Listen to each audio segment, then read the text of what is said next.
original story narrated exclusively for Love Written in Silence.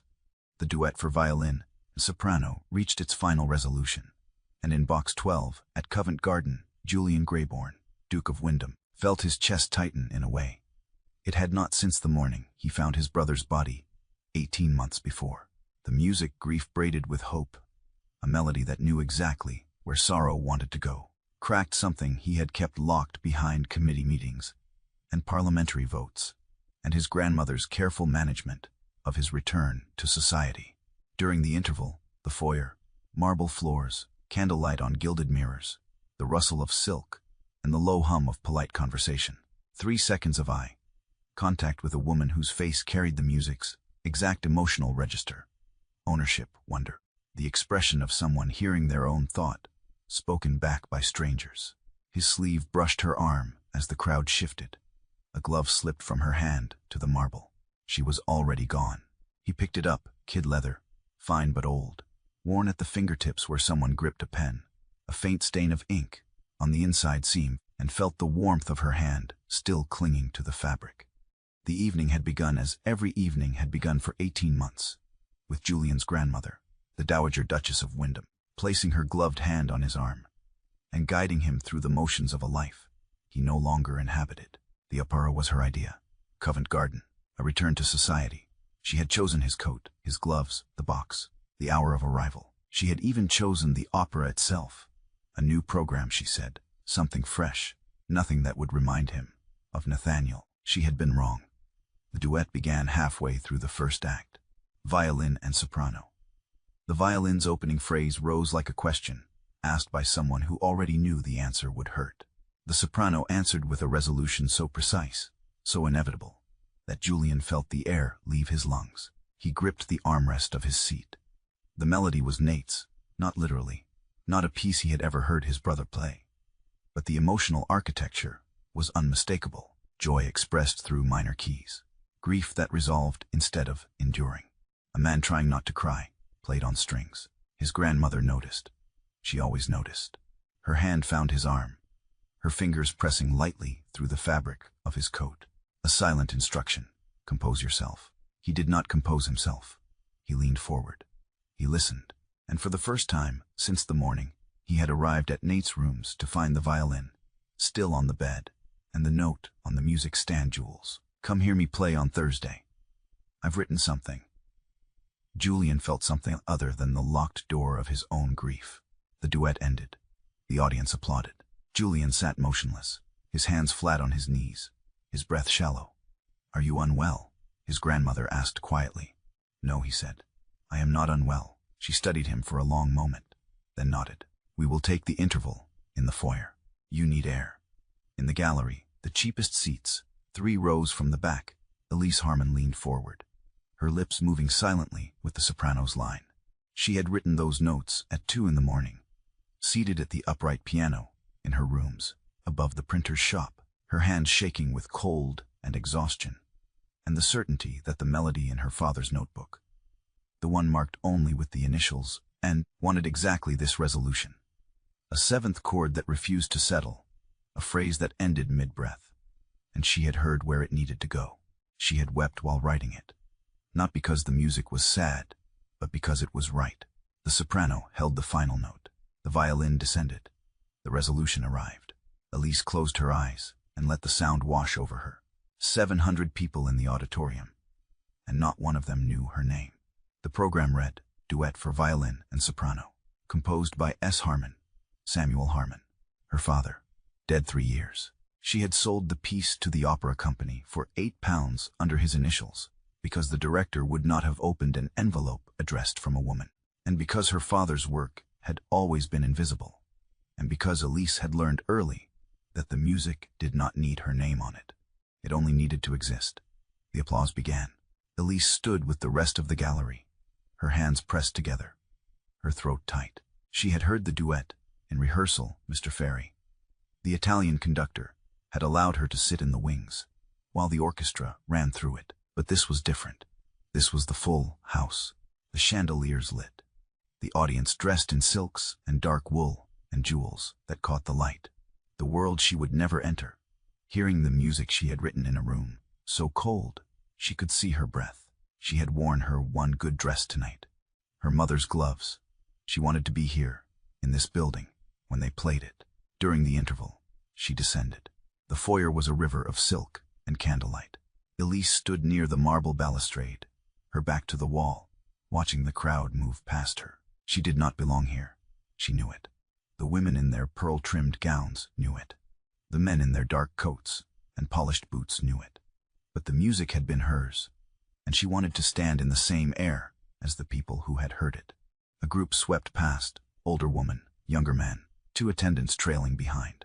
The man was tall, dark-haired, perhaps 30, handsome in the way dukes and earls were handsome, well-fed, well-dressed, well-bred. He moved through the crowd without looking at it, his face carrying the expression of someone performing a duty he no longer believed in. Elise stepped aside to let them pass. His sleeve brushed her arm. For 3 seconds, their eyes met. She saw him see her, not the dress, not the gloves, but the expression on her face, the one she had not managed to hide. Ownership. Wonder. The look of someone who had just heard their own thought, spoken back by 700 strangers. The crowd shifted. Someone jostled her from behind. Her hand opened reflexively. The glove slipped from her fingers and fell to the marble floor. By the time she looked down, the crowd had carried her forward. By the time she turned back, the man and his party were gone. She did not go back for the glove. It was an old glove, worn thin at the seams, ink-stained on the inside, where her pen hand rested. She had another pair at home. She returned to the gallery and sat through the second act with her hands folded in her lap, unloved, listening to the rest of the program, and thinking about the duet and the way the soprano had held the final note exactly as long as Elise had imagined it. Julian bent and picked up the glove before his grandmother could speak. "Leave it with the attendant," she said.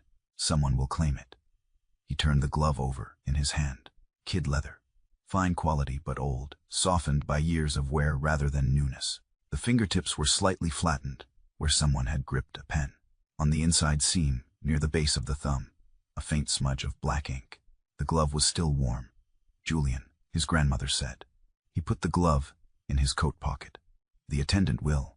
I will return it myself," he said. She studied him for a long moment, then nodded slowly. "As you wish." They returned to the box. Julian sat through the second act without hearing a single note. His hand remained in his coat pocket, his fingers curled around the glove, feeling the warmth fade slowly into the cool air of the theater. The next morning, Julian sat in his study with the glove on the desk in front of him, and a letter half-written to an inquiry agent, whose services he had never required before. The letter was absurd. He knew it was absurd, but he could not stop his hand from writing. "I am seeking the owner of a glove left at Covent Garden on the evening of the 14th. The glove is kid leather, well worn, with ink staining on the interior seam. I believe the woman who wore it may have been seated in the gallery. I require her name and direction." He signed the letter, sealed it, sent it with a footman before he could reconsider. The agent's reply arrived 3 days later. "Your Grace, the glove was made by Clarkson & Sons, a firm that closed its doors 8 years ago. I have traced the original purchase to the estate sale of Mrs. Lydia Harmon, widow of Samuel Harmon, music copyist at Covent Garden. Mrs. Harmon died 3 years past. The glove was likely sold with the household effects. I have located a Miss Elise Harmon, daughter of the deceased, residing at an address in Cheapside. I enclose the particulars below." Julian read the letter twice. Then he reached for his coat. Cheapside was not a neighborhood Julian had entered in 10 years.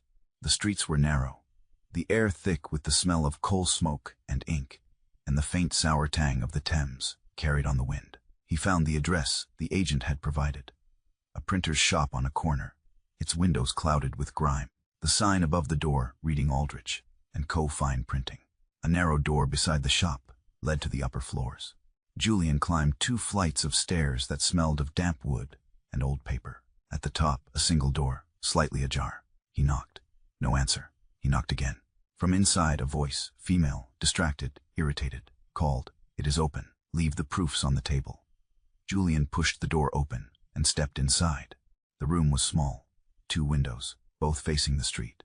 A table in the center, stained black with ink. Scores scattered across every surface, on the table, on the chair, on the floor, pinned to the walls. An upright piano against the far wall, its lid open, the keys yellowed with age. A cat asleep on a stack of Handel transcriptions. At the table, bent over a sheet of manuscript paper, sat a woman in a plain gray dress, her sleeves rolled to the elbows, her hair pinned back carelessly. Her right hand held a pen. Her left hand was ink-stained to the wrist. She did not look up. "The Rossini is not finished," she said. "If Ferry sent you to hurry me, you may tell him I will have it by Thursday, and not a moment sooner." Julian cleared his throat. She looked up. Her eyes widened, the pen stilled in her hand. "You," she said, "Miss Harmon." She set the pen down slowly. "You are not from the theater." "No, then who are you?" "Julian Greybourne," he said. "Duke of Wyndham." She stared at him. Then she stood, wiping her hands on a cloth that only spread the ink further. "What are you doing in my rooms?" He reached into his coat and withdrew the glove. "I believe this is yours." She looked at the glove, then at him, then back at the glove. "You came here to return a glove." "Yes." "You are a duke." "Yes." "And you climbed 2 flights of stairs in Cheapside to return a glove." "I lost 3 days ago, at the opera." "Yes." She crossed the room and took the glove from his hand, studied it, turned it over. "I have another pair. I am aware." "Then why?" She stopped. Her eyes narrowed. "You were at the opera." "Box 12. I was." "You heard the duet." "I did." She set the glove on the table, beside the manuscript paper. "What do you want, Your Grace?" Julian had prepared an answer. He had rehearsed it on the walk from his townhouse to Cheapside. But standing in this room, ink-stained, cramped, filled with music and the smell of coal smoke and the faint warmth of the cat asleep on the handle, he found he could not deliver the polite fiction he had planned. "My brother," he said, "left unfinished musical compositions when he died. I cannot read them. I do not know what they mean. I was told you are a copyist." "I am. I would like to engage your services." She studied him for a long moment. "Your brother was a musician. He played violin. What was his name?" "Nathaniel Greybourne." Her face went still. She turned back to the table, her hand resting on the edge of the manuscript paper. "Nathaniel Greybourne," she repeated softly. "Did you know him?" No. She picked up the pen again, her fingers curling around it tightly. "But my father did." Elise did not invite the Duke of Wyndham to sit. She did not offer tea. She stood at the table with her back to him and stared at the unfinished Rossini transcription without seeing it. Nathaniel Greybourne. She had found the name in her father's notebooks 6 months after his death. 3 compositions, unfinished, unsigned, marked only with the initials N and brief notes in her father's handwriting. Thursday night. N.'s violin speaks like a man trying not to cry. And later, N says he will finish this when his brother comes to hear him play. I think he is waiting for something that will not arrive. Elise had not known who N was. She had not cared. The music had been enough. She had taken the best of the 3, a duet for violin and soprano, and completed it. She had sold it to the opera company, under her father's initials, because it was the only way the music would reach the stage. And now the brother, the one Nathaniel had been waiting for, stood in her rooms, holding a glove he had spent 3 days searching for, asking her to interpret music he had never bothered to hear while his brother lived. She turned to face him. "Your brother invited you to hear him play," she said. Julian's expression did not change. "How do you know that?" "My father's notebooks. He wrote down everything, every rehearsal, every conversation." Nathaniel told him he had written something and invited his brother to come on Thursday nights. "You never came." "No," Julian said quietly. "I did not." "Why?" "I had other obligations, committee meetings," Elise said. The words came out sharp, bitter. "Parliamentary votes, duties." Julian's jaw tightened. "Yes. And now you want me to help you understand what you ignored while he was alive." The quiet that followed held weight, like the pause between a question and its unwelcome answer. "Yes," Julian said finally. Elise picked up the glove from the table, turned it over in her hands. The ink stain on the seam, the worn fingertips, the warmth long since faded. She should refuse. She should tell this duke, this man who had let his brother die waiting, to leave her rooms and take his guilt with him. But the music, the unfinished compositions in her father's notebooks, the melodies that ended mid-phrase, the harmonies that wanted resolution, the violin lines that spoke like a man, trying not to cry. Unfinished music was unbearable. "I will look at the scores," she said, "but I will not flatter your grief. If the music says your brother was lonely, I will tell you. If it says he was waiting for you, I will tell you that too." Julian met her eyes. "I would expect nothing less." 2 days later, Julian brought Elise to Nathaniel's rooms. The Wyndham townhouse occupied a corner in Mayfair. The entrance hall was marble and gilt and cold morning light. A butler took Elise's coat without comment, though his eyes lingered on the ink stains at her cuffs. Julian led her up 2 flights of stairs to a corridor, lined with portraits of men in dark coats and women in pearls. At the end of the corridor, a door. Julian stopped in front of it. His hand rested on the handle, but did not turn it. "I have not entered this room since the funeral," he said. Elise said nothing. He opened the door. The room was exactly as Nathaniel had left it. The bed unmade, the wardrobe half open, scores scattered across the desk, the floor, the windowsill, and on the bed, resting on the rumpled blankets, a violin. Elise crossed the room and picked it up. The wood was warm, as though someone had been playing it moments before. She turned it over in her hands. The varnish was worn near the chin rest. The strings were old, but still taut. On the back of the neck, carved in small, careful letters, N.G. She looked at Julian. "You left his violin on the bed. I did not know what else to do with it. You could have played it. I do not play. You could have learned." Julian's face was unreadable. "I could have done many things." Elise set the violin down gently and turned to the desk. The scores were scattered, overlapping, some half-finished, some marked with notes in Nathaniel's handwriting. She recognized the script immediately, the same script from her father's notebooks. Neat, precise, the musical notation so careful it looked like lace. She picked up the first score, read the opening bars, set it down, picked up the second, stopped. "This," she said. Julian stepped closer. "What is it?" "This is the duet, the one they performed at Covent Garden." She turned the page. The melody ended halfway through the second movement. No resolution, just a 7th chord hanging in the air, waiting. "He did not finish it," Julian said. "No," Elise said. "I did." Julian went very still. "You?" "Yes. You completed my brother's composition. I found it in my father's notebooks. Nathaniel must have shown it to him. My father copied it. After he died, I found it among his things. The melody was—" She stopped. Her hands were trembling. It was unbearable, leaving it unfinished. I could hear where it wanted to go. Julian crossed the room and stood behind her chair. His hands came down on her shoulders, pressing firmly, grounding her. The weight was solid, deliberate. She leaned back into the pressure. "Play it," he said. "What?" "The violin. Play the opening bars." "I am not a violinist." "You are a musician." She looked up at him. His face was shadowed, unreadable, but his hands remained on her shoulders, steady. She picked up the violin, tucked it under her chin, drew the bow across the strings. The sound filled the room, clear, plaintive, a question asked by someone who already knew the answer would hurt. She played the opening phrase, the one Nathaniel had written, the one that ended on the unresolved 7th, and then she played the resolution, the one she had written at 2 in the morning in her cold rooms above the printer's shop.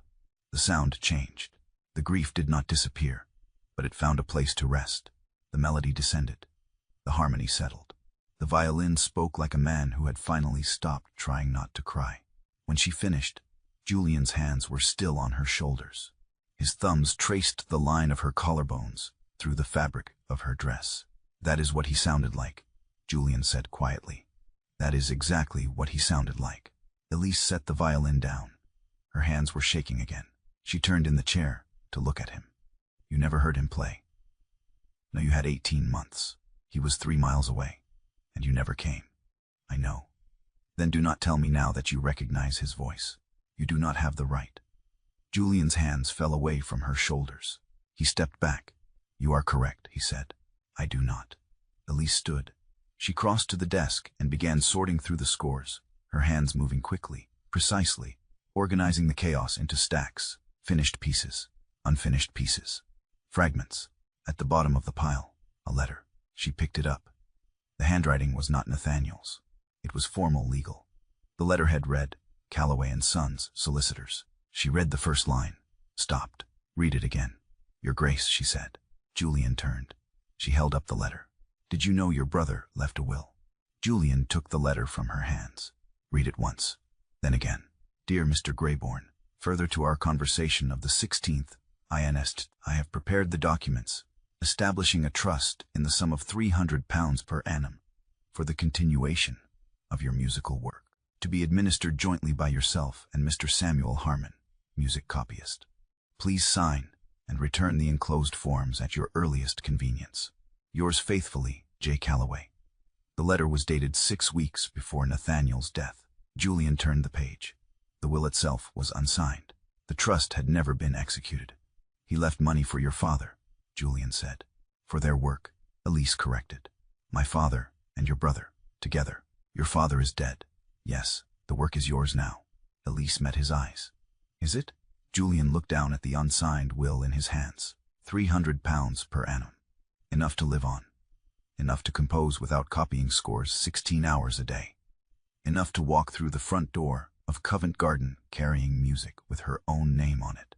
Your brother left this money for the continuation of their musical work, Elise said. Her voice was steady, but her hands were clenched at her sides. Will you execute it, or will you mourn a man you have invented? Julian said nothing. Elise picked up her coat from the chair where she had left it. When you have decided what your brother's life was worth to you, you may send word. Until then, I have copying to finish. She walked out of the room. Julian stood alone in Nathaniel's untouched space, the unsigned will in his hands, the violin on the bed, and the question hanging in the air like an unresolved chord. That evening, Julian sat in his study with the will on the desk in front of him, and his grandmother's voice in his head. Nathaniel was a good boy who died too young. He had heard her say it 100 times, at the funeral, at the memorial service, at the dinners where well-meaning friends offered condolences, and his grandmother nodded gracefully and said, yes, he was a good boy. We miss him terribly. A good boy. Not a man who played violin in rented rooms with a copyist and a handful of musicians Julian had never met. Not a man who wrote compositions that spoke like someone trying not to cry. Not a man who managed his own finances and left money to a working-class friend, because he trusted that friend more than his own family. A good boy who died too young. Julian set the will down, picked up a pen, put it down again. The door to the study opened. His grandmother entered without knocking. You have been in Nathaniel's rooms, she said. Yes, the housekeeper told me. She said you brought a woman. I did. Who is she? A music copyist, Elise Harmon. Her father knew Nate. His grandmother's expression did not change, but Julian saw the slight tightening around her eyes. Why did you bring her to Nathaniel's rooms? She is helping me interpret his compositions. Nathaniel's compositions are private. They are family. They were meant to be heard, Julian said. One of them was performed at Covent Garden 3 days ago. His grandmother went very still. What are you talking about? Julian told her. The duet, the unfinished melody, Elise's completion, the program that read S. Harmon. When he finished, his grandmother sat down slowly in the chair across from his desk. This woman, she said carefully, completed Nathaniel's work and sold it under her father's name. Yes, without permission. The work was unfinished. It was unbearable to leave it that way. That is not an answer. It is the only answer I have. His grandmother leaned forward. Julian, you are chasing a ghost wearing a woman's glove. This is not love. This is grief looking for a body. Julian looked at her. You may be right. Then stop. I cannot. Why? Because she finished Nate's music, and I want to know what else he left unfinished. His grandmother stood. If you pursue this, you will regret it. The woman is a copyist. She lives above a printer's shop. She has no family, no standing. No, she has Nate's music, Julian said. That is enough. His grandmother studied him for a long moment. Then she nodded slowly. Very well. But do not say I did not warn you. She left. Julian sat alone in the study. He picked up the pen, dipped it in ink, signed his name at the bottom of a letter to the solicitor. Proceed with the trust as outlined in my brother's will. Execute it in full. The beneficiary is Miss Elise Harmon, daughter of Samuel Harmon, residing at the address enclosed. He sealed the letter, sent it with a footman. Then he sat back in his chair and waited for the cost to arrive. The cost arrived 2 days later in the form of Lady Constance Ashby, Julian's maternal aunt, who swept into his study without invitation and placed a letter on his desk. "Read it," she said. Julian picked up the letter. It was addressed to the director of Covent Garden Opera Company. The handwriting was his aunt's. "Dear Sir, I write to inform you that Mr. Samuel Harmon, whose name appears on recent program submissions, died 3 years past. Any compositions submitted under the initial cess since that time are fraudulent. I trust you will investigate this matter with the appropriate urgency." Julian set the letter down. "You sent this?" "I did." "Why?" "Because you are destroying yourself over a woman who does not exist. The glove, the music, the copyist's daughter. You are not in love, Julian. You are grieving. And you are using this woman as a vessel for emotions you cannot direct at the brother you failed." Julian stood. "You do not know what I feel. I know what I see. A man who has not entered his brother's rooms in 18 months, suddenly spending every afternoon there with a stranger. A man who ignored Nathaniel's invitations, while he lived now searching London for people who knew him. That is not love. That is guilt. Perhaps it is both." Constance's expression softened slightly. "Julian, I am trying to protect you. By destroying her livelihood. By severing a connection that will only deepen your grief. When the opera company investigates, they will discover the truth. The woman will be dismissed. You will be free to mourn properly." Julian looked down at the letter. "You have already sent this?" "Yes." "Then the damage is done. The damage was done the moment you climbed those stairs in Cheapside." Constance left. Julian sat down slowly. He picked up the letter. "Read it again." Then he reached for his coat. Elise learned of the cancellation from a stagehand in the alley behind Covent Garden. "Performance is off," the man said, carrying a crate of costumes toward the storage entrance. "Director's orders. The soprano's been sent home." Elise stopped walking. "What do you mean off?" "Cancelled. The whole evening. Someone sent a letter saying the composer's dead. Director's investigating." The crate disappeared through the door. The stagehand followed. Elise stood in the alley, her hands clenched at her sides, staring at the stage door 10 feet away. Behind that door, the piano, the empty stage, the auditorium, where 700 people were going to hear her second composition, under her father's initials. Her second composition, the one she had written in the weeks after Nathaniel's duet, was performed. The one that had taken her 4 months. The one that was hers, not her father's, not Nathaniel's, but hers. Gone. She did not go to Julian. She did not send word. She did not wait for permission. She walked to the stage door, pushed it open, crossed the darkened wings. The stage was unlit. The auditorium was empty, except for a few stagehands clearing the orchestra pit and Mr. Ferry, the conductor, standing near the piano with his coat half on, frozen mid-motion. Elise crossed the stage, sat down at the piano, placed her hands on the keys. Ferry turned. "Miss Harmon, you should not be here. Neither should you. The performance has been cancelled." "I know." Then why she began to play. Not the cancelled piece, the duet. Nathaniel's unfinished melody resolved by her hand. She played the soprano line with her own voice, quiet, untrained, but true, and the violin part transcribed for the piano's upper register. The sound carried through the open stage door into the alley, through the walls into the foyer. People who had come for the cancelled performance and found closed doors stopped, listened, followed the sound inside. They entered through the stage door, through the wings, and stood in the half-dark auditorium. Not invited guests in a Duke's music room. The opera's own public, drawn by sound, standing in the dark because they had followed the music. Elise did not stop playing.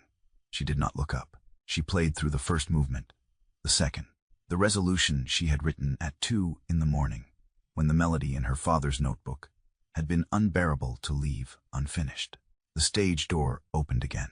Julian walked into the auditorium. He saw her, saw the piano, saw the people standing in the dark. He did not speak, did not introduce her, did not validate her. He sat down in the third row and listened. When she finished, the quiet was absolute. Then Ferry, still in the orchestra pit, coat half on, spoke. "I have known for 3 years," he said. His voice carried through the auditorium. "I knew Samuel Harmon was dead. I knew the compositions submitted under his name were written by his daughter. I said nothing because the company would not accept her work under her own name. I permitted the fiction because I wanted the music. That cowardice was mine. He looked at Elise.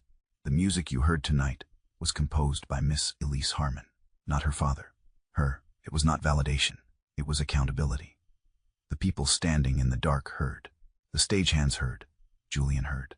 Elise sat at the piano, her hands flat on the keys, shaking. The auditorium emptied slowly. The stagehands returned to their work. Ferry left through the orchestra pit entrance. His coat finally pulled on, his face gray. Julian crossed the stage. Elise did not look up. He reached into his coat and withdrew the glove, set it on the piano, lid beside her hands. "I believe this is yours," he said. She looked at it. "You searched London for this." "I searched for the woman who wore it. I found someone more important." "Who?" "The woman who finished my brother's music, and who just played it for an empty theater. Because she decided the music mattered more than who was listening." Elise picked up the glove, turned it over in her hands. "Your brother left money for my father's work," she said. "The work is mine now. I know. The trust has been executed. The papers were filed this morning." She looked up sharply. "This morning?" "Yes. Before the performance was cancelled." "Yes. You acted before you knew what your aunt had done." "I acted because it was the right thing to do, not because it would save you." Elise set the glove down, stood, took his hand, ink-stained fingers around his wrist, and pulled him down onto the piano bench beside her. The stage was dark. The auditorium was empty. The piano held them both. "Your brother would have liked you more if you'd come on Thursday," she said. "I know. He would have liked you now. That is the kindest thing anyone has said to me in 18 months. It is not kindness. It is a musical observation. Nathaniel's compositions were about people who arrive late, but arrive. You are very late. I am here." "Yes, you are." She gripped his coat at the lapel with one ink-stained hand and pulled him toward her. The kiss was fierce, weeks of restraint. The cancelled performance, the trust, the music, all of it breaking on a piano bench that held them both. She initiated from below, seated. He bent toward her, his hands coming up to frame her face, his thumbs tracing the line of her jaw. The stage that had been dark an hour ago held them. The auditorium that had almost silenced her held them. When they finally pulled apart, Elisa's hands were still gripping his coat. "Your family will be furious," she said. "My family mourned, a version of Nate they invented. I would rather honor the one who existed. Your grandmother will never forgive you. My grandmother will survive. My brother did not. And the least I can do for a man I never bothered to visit is make sure his last wish reaches the person he intended it for." Elise released his coat, smoothed the fabric where her hands had creased it. "The trust gives me independence," she said, "but it does not give me a stage. The opera company will not accept my work now. Then we will find another stage. There is no other stage. Then we will build one." She looked at him. "You do not know what you are saying." "I know exactly what I am saying. You played in an empty theater tonight because the music demanded it. That is worth more than any program listing." Elise stood, walked to the edge of the stage, looked out at the dark auditorium. "I do not need you to build me a stage," she said. "I need you to stand beside me while I build it myself." Julian rose from the piano bench, crossed the stage, stood beside her. "Then that is what I will do," he said. 3 months later, Covent Garden, evening. The program read, "Duet for violin and soprano," composed by Nathaniel Grayborn and Elise Harmon. Both names. In print, Elise stood in the foyer, the same marble, the same candlelight, wearing a new dress and her mother's gloves. Julian stood beside her in his dark coat, his hand resting lightly at the small of her back. She removed one glove, deliberately, placed it on the balustrade where the first one had fallen. Julian looked down at it. "What are you doing?" "The last time I left a glove here, you spent 3 weeks searching London. I want to see what happens when I leave one on purpose." He picked it up, turned it over in his hands. Kid leather, ink on the seam. "The same man picks it up," he said, and this time he does not need to search. He already knows whose hand it fits." He slid the glove onto her hand, finger by finger, in the foyer, before the crowd, the most public, most intimate gesture of the evening. They returned to the box, not box 12, but a smaller one Julian had purchased for the season. The duet began, violin and soprano. Nathaniel's unfinished melody resolved by Elise's hand, performed now under both their names. Elise listened to her own music under her own name. Julian sat beside her, his hand covering hers on the armrest, and listened to his brother's voice alive in the auditorium. When the duet ended, the applause was thunderous. Elise did not stand. She sat with her hand in Julian's and let the sound wash over her. After the performance, they walked out through the front entrance. Not the stage door, the front. On the street, Julian fell into step beside her. "The director will want another piece," he said. "I know. Will you give him one?" "Yes, but this time the score will carry my name. Not my father's. Not Nathaniel's. Mine," he will argue. He argued last time, the time before that. He will argue again. And I will leave the score on his desk and walk out. The music does not need his permission. It needs paper and ink and someone who can hear where it wants to go. They walked. Morning light on the London street. Not toward an estate, not toward a printer's shop, but forward, wherever the next composition took her. He walked beside her because he had chosen to be there. Not as a duke, as a man who had learned very late that arriving mattered more than arriving on time. The upper house was behind them. The glove was in her pocket. The front door was always open now. Months later, morning, Covent Garden. Elise walked through the front entrance, carrying a leather folder. The cover page read, "Sonata for Violin and Piano, Elise Harman." Her name, no initials, no dead man's. She left the folder with the director's secretary. Did not wait for acknowledgement. Walked back out. On the street, Julian fell into step beside her. He carried nothing, no title, no glove, no instrument. Just himself, in a plain coat, matching her pace. "The director will want revisions," he said. "The director always wants revisions. Will you make them? Only the ones that serve the music." They walked in silence for a moment. Then Elise stopped, turned to face him. "Your grandmother still will not speak to you. No, your aunt crosses the street when she sees you. Yes, society whispers when we enter a room. They do. And you are content with this." Julian took her hand. Ink-stained fingers. The glove in her pocket. The score delivered. The front door always open. "I am content," he said, "with the woman who played in an empty theater, because the music demanded it. The rest is noise." Elise smiled, then let them whisper. They walked. Morning light on the London street. The upper house behind them. The music ahead. And in her pocket, folded carefully, the glove that had started everything, no longer lost, no longer anonymous, but chosen, named, and hers.